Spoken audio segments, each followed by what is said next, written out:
हरिः ओं श्रीगुरुभ्यो नमः परमगुरुभ्यो नमः श्रीमदानन्दतीर्थभगवत्पादाचार्यगुरुभ्यो नमः नरसिंहोऽखिलज्ञानमतध्वान्तदिवाकरः जयत्यमितसद्ज्ञानसुखशक्तिपयोनिधिः कल्याणाद्भुतगात्राय कामितार्थप्रदायिने श्रीमद्वेङ्कटनाथाय श्रीनिवासाय ते नमः।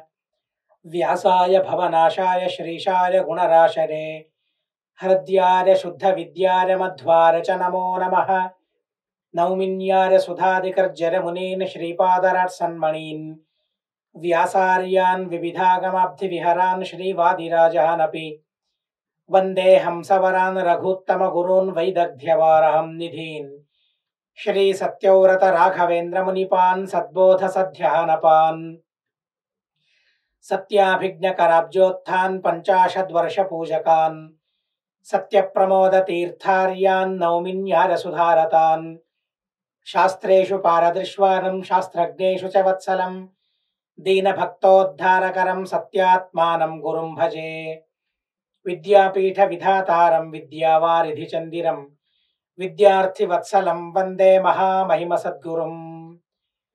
नारायणं सुरगुरुं जगदेकनाथं भक्तप्रियं सकललोकनमस्कृतं च त्रैगुण्यवर्जितमजं विभुमाद्यमीशं वन्दे भवघ्नम् अमरासुरसिद्धवन्द्यं।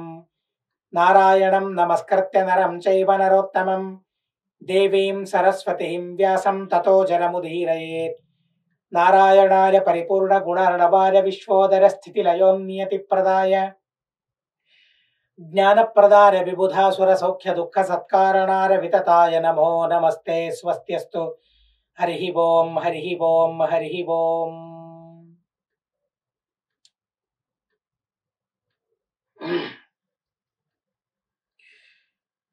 భీమసేన దేవుల వారు కురుక్షేత్ర యుద్ధంలో తమ అత్యద్భుతమైన పరాక్రమాన్ని చూపెడుతూ ఉన్నారు.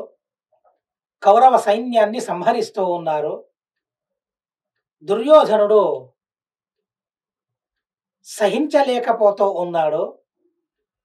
ఏం చేస్తే పాండవుల్ని ఎదుర్కోగలం, ఏం చేసి ఈ యుద్ధంలో విజయాన్ని సంపాదించుకోగలం ఆలోచిస్తూ ఉన్నాడు. తన ఆలోచనగా మిగులుతుందే తప్ప కార్యరూపాన్ని దాల్చడం లేదు. భీమసేన దేవుల వారు కర్ణుని కొడుకు సుషేణుణ్ణి సంహరించాడు. కర్ణుడు చూస్తూ ఉన్నాడు. తన కొడుకును భీమసేన దేవుల వారు సంహరిస్తూ ఉంటే ఏం చేయాలి? నిరోధించాలి. కానీ నిరోధించడం తన వల్ల కావడం లేదు. ఎందుకని ఈ యుద్ధం చేయడం? రాజీ చేసుకోవచ్చు కదా అనే ఆలోచన రావడం లేదు వారికి. ప్రతిరోజు పాండవులు గెలుస్తూ ఉన్నా, ప్రతిరోజు కౌరవులు ఓడిపోతూ ఉన్నా, ఈ ఓటమే చివరికి మాకు మిగిలేది అని వారి అనుభవానికి అనిపిస్తూ ఉన్నా కూడా యుద్ధం నుండి విరమించుకోవడం లేదు. ఆశా బలవతీ రాజన్ శల్యోజేష్యతి పాండవాన్. ఆశ ఎంత బలవంతమైనదంటే భీష్మాచార్యుల వారు నిర్యాణం చేశారు. ద్రోణాచార్యుల వారి నిర్యాణం జరిగింది. ప్రస్తుతం కర్ణుడు సేనాధిపతిగా యుద్ధం చేస్తూ ఉన్నాడు. అయినా కూడా పై చేయిని సాధించడం తమ వల్ల కావడం లేదు. అయినా కూడా నేనే గెలుస్తాను అనే వెర్రి అహంకారం దుర్యోధనునికి. అలా అహంకారంతో విర్రవీగుతూ ఉన్నాడు తను. కర్ణుడు చూస్తూ ఉండగానే ఆ కర్ణుని సహోదరులను కూడా భీమసేన దేవుల వారు చంపేశారు. చాలా కోపం కలిగింది కర్ణునికి. ఎక్కడ తీర్చుకోవాలి ఆ కోపాన్ని? ఎవరిపైన ప్రతీకారాన్ని తీర్చుకోవాలి? భీమసేన దేవుల వారి పైన ప్రతీకారం తీర్చుకోవడం నా వల్ల అసలు సాధ్యం కాదు అని తను అనుకున్నాడు. భీమసేన దేవుల వారిని పరిత్యజించాడు. మరోవైపు వెళ్ళి పాండవుల సైన్యాన్ని హతమార్చుతూ ఉన్నాడు. ధర్మరాజు దగ్గరికి వెళ్ళాడు యుద్ధం చేయడానికని. ధర్మరాజు మొదలైన వారిని సులభంగా సునాయాసంగా జయించాడు. చూడండి కోపాన్ని ఎక్కడ చూపెడుతూ ఉన్నాడో కర్ణుడు. తనలాంటి వాడు సేనాధిపతి అవ్వాలా? సేనాధిపతి అయ్యేందుకు తను అర్హుడా అసలు? లేదు.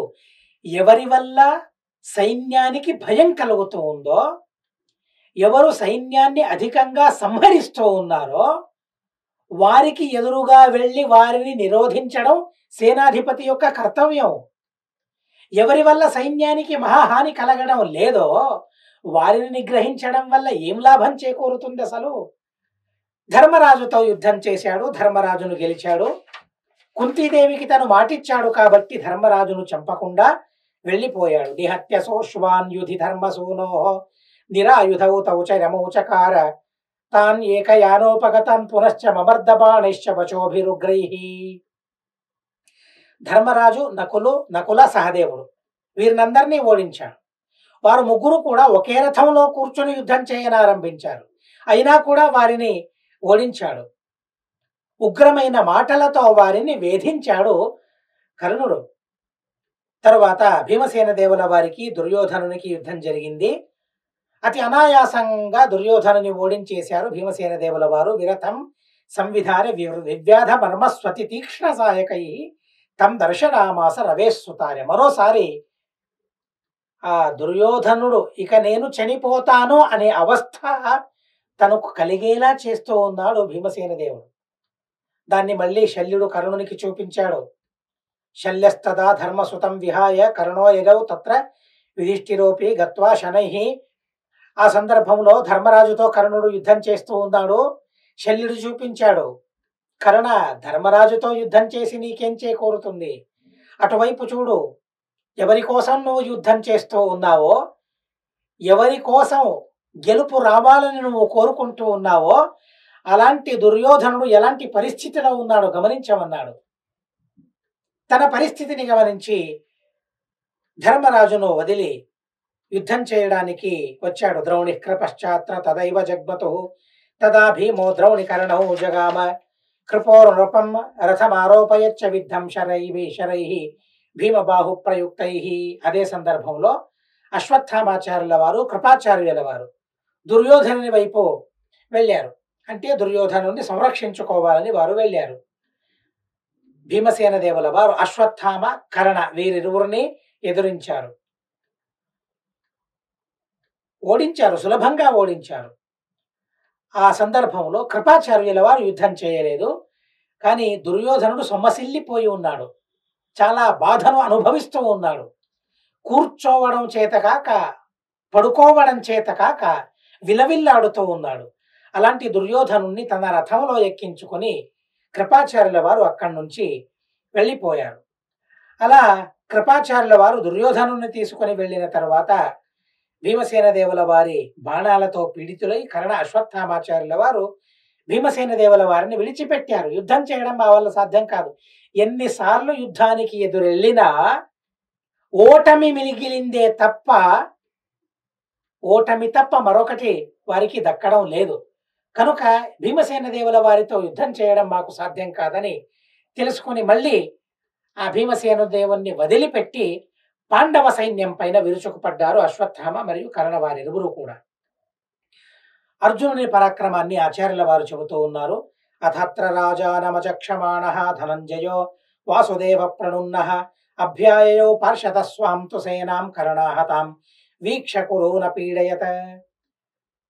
అర్జునుడు రణరంగంలో ధర్మరాజు ఎక్కడున్నాడో తనకు కనబడడం లేదు.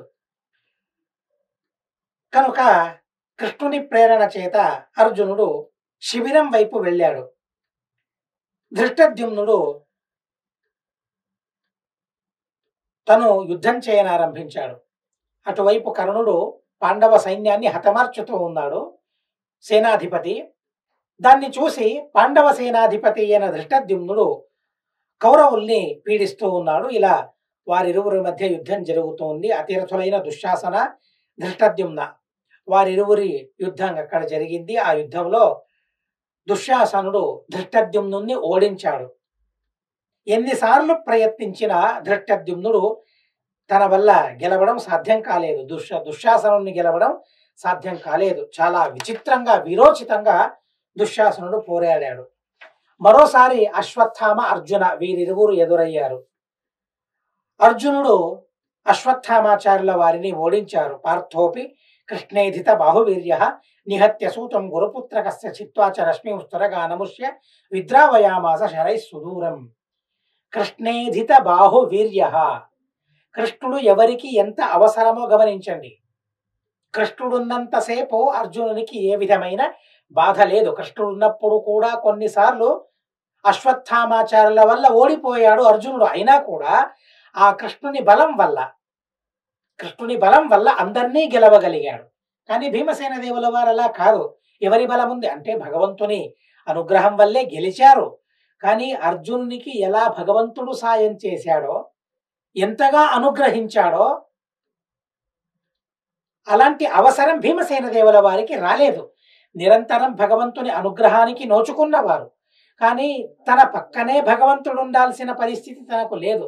ఏం చేయాలో ఏం చేయకూడదో ఆ సూక్ష్మ పరిజ్ఞానం భీమసేన దేవుల వారికి ఉంది. కనుక అర్జునునికి ఎలా కృష్ణుని సహాయం కావాలో అలాంటి సహాయం భీమసేన దేవుల వారికి అవసరం లేదు. అంతే. చాలా సూక్ష్మమైన విషయం ఇది. కృష్ణుని సహాయం అవసరం లేదు భీమసేన దేవుల వారికి అని కాదు. అర్జునునికి ఎలాంటి సహాయం కృష్ణుని వల్ల అవసరమయ్యిందో అలాంటి సహాయం భీమసేన దేవుల వారికి అవసరం లేదు అని తాత్పర్యం. అలా అశ్వత్థామాచార్యుల వారిని అర్జునుడు గెలిచాడు. కర్ణుడు మళ్ళీ కౌరవ సైన్యం పైన విరుచుకుపడుతూ ఉన్నాడు. భీమసేన దేవుల వారి అత్యద్భుతమైన పరాక్రమం, ప్రతిరోజు వారి పరాక్రమం కౌరవ సైన్యాన్ని పరాభవిస్తూ ఉంది. బలం సకీయం బహుధా విభిన్నం సమీక్ష భీమో మృగరాజకేతు కృత్వా ధరా కంపనముగ్రనాదం రణేభ్యజాత్ కౌరవరాజ సైన్యం. తమ పాండవ సైన్యంలో చాలా సైన్యం హతమారుతూ ఉండడాన్ని గమనించి భీమసేన దేవుల వారు సింహనాదం చేశారు. తన ధ్వజం కూడా సింహధ్వజమే. సింహధ్వజం ఉన్న ఆ భీమసేన దేవుల వారు భూమి కంపించేలా ఆ సింహనాదాన్ని చేశారు. సింహనాదంతోనే కౌరవ సైన్యాన్ని హతమార్చారు. కౌరవ రాజుల్ని కూడా హతమార్చుతూ ఉన్నారు, ఎదుర్కొంటూ ఉన్నారు. అలా సింహనాదంతో బాణాలను ప్రయోగిస్తూ భీమసేన దేవుల వారు కౌరవ సైన్యాన్ని భగ్నం చేస్తూ ఉన్నారు. భీమసేన దేవుల వారు దుర్యోధనునితో యుద్ధం చేశారు. మళ్ళీ దుర్యోధనుని ఓడించారు. పాండవులందరూ ఈ భీమసేన దేవుల వారి పరాక్రమాన్ని చూసి మళ్ళీ సమాయత్తులై వీరోచితంగా యుద్ధం చేయడం ప్రారంభించారు. కర్ణుడు ఆ సందర్భంలో భార్గవాస్త్రాన్ని ప్రయోగించాడు. సోమోహం రామదైవత్యం అస్త్రం భార్గవ సంజ్ఞితం సర్వాస్త్ర నాశకం దివ్యం అప్రతిద్వంద్వమాదదే. అప్పటి వరకు ఆ భార్గవాస్త్రాన్ని అలాగే దాచిపెట్టుకున్నాడు కర్ణుడు, ఎవరిపైనా ప్రయోగించలేదు. కానీ ఇప్పుడు పరిస్థితి విపరీతమవుతూ ఉంది. కౌరవ సైన్యమంతా భయంతో తల్లడిల్లిపోతూ ఉన్నారు. పాండవ సైన్యంలో మళ్ళీ కొత్త ఉత్సాహం వారి కలుగుతూ ఉంది భీమసేన దేవుల వారి పరాక్రమం వల్ల. ఈ సందర్భంలో ఏం చేయాలి? భార్గవాస్త్రం తప్ప మరో ఉపాయం తన దగ్గర లేదు. ప్రయోగించడానికి మరో అస్త్రం లేదు. ఏ అస్త్రాన్ని ప్రయోగించినా ఎదుర్కొనే సామర్థ్యం పాండవ సైన్యానికి ఉంది, భీమసేన దేవుల వారికి ఉంది. కనుక భార్గవాస్త్రం ఎలాంటిది? అది అమోఘమైనది, ఏనాడు వ్యర్థం కానిది ఆ ఆయుధం. ఆ ఆయుధానికి పరశురామదేవుల వారే దేవత.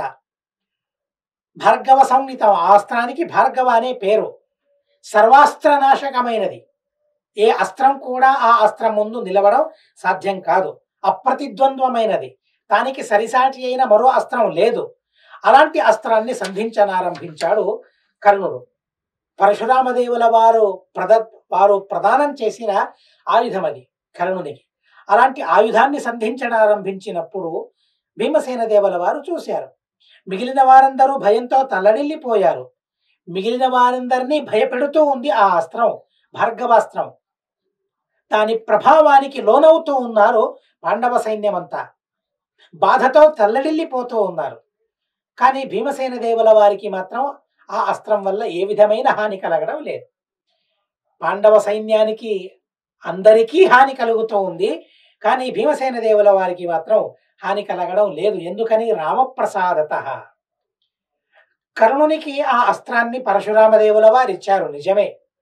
కానీ ఆ పరశురామదేవుల వారికి ఎవరిపైన ప్రేమ ఎక్కువ? తన దగ్గర అధ్యయనం చేసిన కర్ణుని పైన ఎక్కువ మక్కువ, లేదా అర్జునుని పైన, లేదా భీమసేన దేవుల వారిపైన? అర్జునునికి కూడా ఆ అస్త్రం వల్ల హాని కలిగింది. కానీ భీమసేన దేవుల వారికి మాత్రం ఆ అస్త్రం వల్ల ఏ విధమైన హాని కలగడం లేదు. తదస్త్రం వర్జయామాస భీమం. ఆ అస్త్రం భీమసేన దేవుల వారిని విడిచిపెట్టింది. అసలేం చేయలేదు. ఎందుకని? రామప్రసాదత, పరశురామ దేవుల వారి విశిష్టమైన ప్రసాదం, అనుగ్రహం భీమసేన దేవుల వారి పైన ఉంది కాబట్టి భీమసేన దేవుల వారిని ఏమీ చేయలేదు. ఆ అస్త్రానికి కూడా, ఆ అస్త్రం అంటే రాముడే, పరశురాముడే ఆ అస్త్ర రూపంలో ఉన్నాడు. తనకు ప్రియమైన భీమసేన దేవుల వారు ఎదురున్నప్పుడు ఏం చేయగలరు? భగవంతుడైనా ఏం చేయగలడు? అంతటి ప్రేమ ఆ పరశురామదేవుల వారికి భగవంతునిపై, ఆ భీమసేన దేవుల వారి పైన ఉంది కాబట్టి వారిని విడిచి మిగిలిన వారందరికీ కూడా హాని తలపెడుతూ ఉంది. అన్యేతు దుద్రుః కేచిత శిష్టాః ప్రాపుర్యమక్షరం నశ్యస్త్రం ద్రవమాణాస్తద్ధంతి తేన సపర్షదాః పాంచాలా ద్రౌపదేయాశ్చ శైనేద్యాయాశ్చ సర్వశః పలాయనేనోర్వరితాః అర్జునో అస్త్రముద్యతం వీక్ష ప్రత్యస్తహీనం తదప్రాప్యైవ రవేశ్రుతం వాసుదేవమిదం ప్రాహ వర్జరిత్వైవ సూతజం. అసలు ఆ అస్త్రం ఏం చేస్తూ ఉందంటే, ఎవరైతే పరిగెత్తుకొని పోతూ ఉన్నారో వారిని ఏం చేయరు. కనుక ఆ అస్త్రాన్ని చూసి, ఆ అస్త్రం యొక్క సామర్థ్యాన్ని గమనించి పాంచాల దేశం వాళ్ళు, ద్రౌపది కుమారులు, శైనేయ, సాత్యకి మొదలైన వారందరూ కూడా పరిగెత్తనారంభించారు. పరిగెత్తుతూ ఉన్నారు కాబట్టి వారిని ఆ అస్త్రం ఏం చేయలేదు. అలా వారందరూ పరిగెత్తి బ్రతికిపోయారు. ఎవరైతే ధైర్యంతో లేక అహంకారంతో ఎదురు తిరిగారో వారికి ఆ అస్త్రం వల్ల హాని కలుగుతూ ఉంది. దాన్ని అర్జునుడు గమనించాడు. ఇలాంటి అస్త్రం భార్గవాస్త్రాన్ని ప్రయోగించాడు కర్ణుడిని. దాన్ని గమనించి ఆ భార్గవాస్త్రం యొక్క ప్రభావం ఏంటో తెలిసిన అర్జునుడు భగవంతునితో చెబుతూ ఉన్నాడు, భగవన్, ఈ అస్త్రానికి ప్రత్యస్త్రం అనేది లేదు. ఈ అస్త్రాన్ని ఎలా శాంతం చేయాలి, ఎలా ఎదురించాలి? కనుక ఈ సందర్భంలో కర్ణుణ్ణి విడిచిపెట్టి నేను వేరే చోటికి వెళతాను యుద్ధం చేయడానికి. చూడండి, అర్జునుడు కూడా కర్ణునికి ఎదురై యుద్ధం చేయడానికి వెళ్ళడం తన వల్ల కావడం లేదు. లేదంటే నేను వేరే చోటికి వెళ్లకుండా ఇక్కడే ఉన్నట్లయితే ఈ అస్త్రంతో నేను బ్రతకలేను, ఈ అస్త్రాన్ని ఎదురించలేను అని చెప్పినప్పుడు భగవంతుడు సర్వకర్త అయిన భగవంతుడు ఆ కర్ణుని నుండి వేరే వైపు రథాన్ని మళ్లించాడు. మరో దారిలో భీమసేన దేవుల వారి దగ్గరికి తీసుకుని వెళ్ళాడు. భీమసేన దేవుల వారు ఎంత హాయిగా ఉన్నారు, ఎంత సంతోషంగా ఉన్నారు. ఆ అస్త్రం ప్రయుక్తమైనా కూడా ఆ అస్త్రం వల్ల ఏ విధమైన బాధ వారికి కలగడం లేదు అనేదాన్ని చూపించాలి. నీకన్నా భీమసేన దేవుల వారు ఎంత ఎక్కువో దాన్ని ప్రత్యక్షంగా అర్జునునికి చూపించాలి. తెలుసు, కానీ కొన్నిసార్లు మర్చిపోతూ ఉంటాడు. అప్పుడప్పుడు ఇలాంటి విషయాల్ని చూపించాలి. అర్జునుడేంటో భీముడేంటో తెలియజెప్పాలి అనే ఉద్దేశంతో భీమసేన దేవుల వారి దగ్గరికి తీసుకుని వెళ్ళాడు భగవంతుడు కృష్ణుడు. తర్వాత అర్జునుడు భీమసేన దేవుల వారికి చెప్పాడు, నన్ను సంరక్షించడానికి భగవంతుడు ఉన్నాడు, కానీ మా అన్నయ్య చూడండి, ఎలాంటి భయం కలిగినా వారందరికీ గుర్తుకొచ్చేది అన్నయ్య. ఎలా ఉన్నాడు, ఎక్కడ ఉన్నాడు, సురక్షితంగా ఉన్నాడా అనే వార్త వారు వింటూ ఉండాలి ఎప్పుడు కూడా. కానీ ప్రస్తుతం ధర్మరాజు కనిపించడం లేదు. అన్నయ్య పైన ఎంత ప్రేమో గమనించండి. భీమా, నువ్వు సురక్షితంగానే ఉంటావు ఎల్లప్పుడూ, నేను సురక్షితంగానే ఉంటాను, నా దగ్గర నా పక్షంలో కృష్ణుడు ఉన్నాడు కాబట్టి. కానీ ధర్మరాజు ఎలాంటి పరిస్థితిని ఎదుర్కొంటూ ఉన్నాడో తెలియడం లేదు, తన సమాచారం నాకు అందడం లేదు. కనుక నన్నిప్పుడు సంశప్తక అనే వాళ్ళు యుద్ధానికి పిలుస్తూ ఉన్నారు. వారితో యుద్ధం చేయడం న్యాయం, ఆ యుద్ధాన్ని విడిచిపెట్టి వెళ్ళడం అన్యాయం నాకు. కనుక ఆ ధర్మరాజు దగ్గరికి నువ్వు వెళ్ళి తన క్షేమాన్ని నువ్వు గమనించాలి అని భీమసేన దేవుల వారికి అర్జునుడు చెప్పాడు. అన్యేనైవ పథా భీమం ప్రాపయామాస విశ్వకృత తత్రార్జునో వదద్భీమం యాహి ద్రష్టం యుధిష్ఠిరం ప్రవృత్తిం విద్య భీమస్య మాం తు సంశప్తకార్యుధే ఆహ్వయంతి హతోచ్ఛేషాః తానహం యామి తద్యుధే. కనుక వారితో నేను యుద్ధం చేయాలి, అక్కడికి వెళ్ళాలి అని అన్నప్పుడు భీమసేన దేవుల వారు అంటారు, ఎంత గొప్పగా చెబుతారో చూడండి. ఇత్యూచి వంశం తమువాచ భీమః జానన్ స్వబాహ్వోః బలమప్రమేయం సంశప్తకాన్ సూతజం కౌరవంశ్చ యోత్సేహమేకస్త్వముపైః భూపం. ఇలా అర్జునుడు చెప్పినప్పుడు అది తన బాహుబలాన్నే అవమానించినట్లు భీమసేన దేవుల వారు భావించారు. భీమసేన దేవుల వారు అన్నారు, ఆ సంశప్తక గణాన్ని, సూతపుత్రుడైన కర్ణుణ్ణి వారితో నేనొక్కడే యుద్ధం చేసి వారిని హతమార్చుతాను, నేను వారితో యుద్ధం చేస్తాను. రాజు ఎక్కడున్నాడో, ధర్మరాజు ఎక్కడున్నాడో తనను సంరక్షించుకోవడానికి నువ్వే వెళ్ళమన్నాడు భీమసేన దేవుల వారు. అర్జునుని గురించి ఇలా చెప్పారు. కృష్ణుడు భీమసేన దేవుల వారి పరాక్రమాన్ని ప్రశంసిస్తూ ఉన్నారు. భీమా, నీ ప్రతిజ్ఞ ఏదైతే ఉందో, రణరంగాన్ని విడిచిపెట్టి నేను వెళ్ళను అని నీ ప్రతిజ్ఞ ఏదైతే ఉందో చాలా అద్భుతమైన ప్రతిజ్ఞ. త్యక్త్వారణం నాహమితో వ్రజేయం నమాం వదేత్ కశ్చన యుద్ధభీతం. భీమసేన దేవుల వారు చెప్పారు, నేను ఇప్పుడు యుద్ధం చేస్తూ ఉన్నాను, యుద్ధాన్ని విడిచిపెట్టి ధర్మరాజు దగ్గరికి నేను వెళితే ఎవరితో నేను యుద్ధం చేస్తూ ఉన్నారో వారేమనుకుంటారు? భీమసేన దేవుల వారికి మాతో యుద్ధం చేయడం చేత కాక యుద్ధం విడిచి వెళ్ళిపోయారు అని అపవాదం. ఆ అపవాదం నాకు తగునా సుమా అర్జున అంటూ ఉన్నారు. ఇది బ్రువాణం తమనంత శక్తి ప్రీత కృష్ణ ప్రశంస అధికేష్టం. కృష్ణుడు ఆ భీమసేన దేవుల వారి మాటల్ని గమనించాడు. అనంత శక్తి తన భగవంతుడు, అనంత శక్తి అయిన భగవంతుడు భీమసేన దేవుల వారి శక్తి ఏంటో, అర్జునుని శక్తి ఏంటో తెలిసిన వాడు కాబట్టి భీమసేన దేవుల వారిని ప్రశంసిస్తూ ఉన్నారు. భీమా, భలే, ఎంతటి అలా అద్భుతమైన బలం నీది అని ఆ భీమసేన దేవుల వారిని కొనియాడుతూ ఉన్నారు, పొగుడుతూ ఉన్నారు. తన గుణగణాలను అర్జునునికి చెబుతూ ఉన్నారు. ఎందుకంటే నాకు అధికంగా ఇష్టమైన వాడివి నువ్వే, ఎందుకని ఇదే కారణంతో. విహితమైన ధర్మాన్ని చేస్తూ ఉన్నప్పుడు, విహితమైన కర్మను చేస్తూ ఉన్నప్పుడు ఆ కర్మను విడిచిపెట్టి మరో పని చేయడం, ఇది నీకు సాధ్యమా భీమా? లేదే. విహితమైన పనిని సక్రమంగా నిర్వర్తించి ఆ ఫలితాన్ని పొందేవాడవు నువ్వు. కనుక నువ్వు నీ పరాక్రమం చాలా మెచ్చుకోలుగా ఉంది అని భీమసేన దేవుల వారిని కొనియాడారు. యయౌ యుధిష్ఠిరం ద్రష్టం శిబిరం సార్జునో హరి దృష్ట్వాతో నృపతి కరణం హతం మత్వా శశంసః. అలాంటి సందర్భంలో అర్జునుడే స్వయం ధర్మరాజు యొక్క శిబిరానికి వెళ్ళాడు. వెళ్ళిన తర్వాత ధర్మరాజు చూశాడు, కృష్ణుడు వచ్చాడు, అర్జునుడు వచ్చాడు. బహుశా కర్ణుణ్ణి సంహరించాడేమో అర్జునుడు. కర్ణుణ్ణి సంహరించినందుకు సంతోషంతో ఆ వార్తను నాకు చెప్పడానికి వారు వచ్చారేమో అని ధర్మరాజు భావించాడు. భావించడం మాత్రమే కాదు, అలా తను అనుకుని ఆ సందర్భంలో అర్జునుడిని ప్రశంసిస్తూ ఉన్నాడు. కానీ తనకు తెలియదు అర్జునుడు కర్ణుణ్ణి సంహరించలేదు అని తెలియదు. అది తెలిసిన తరువాత ధర్మరాజు అర్జునుడిని నిందించాడు. ఏమని నిందించాడు?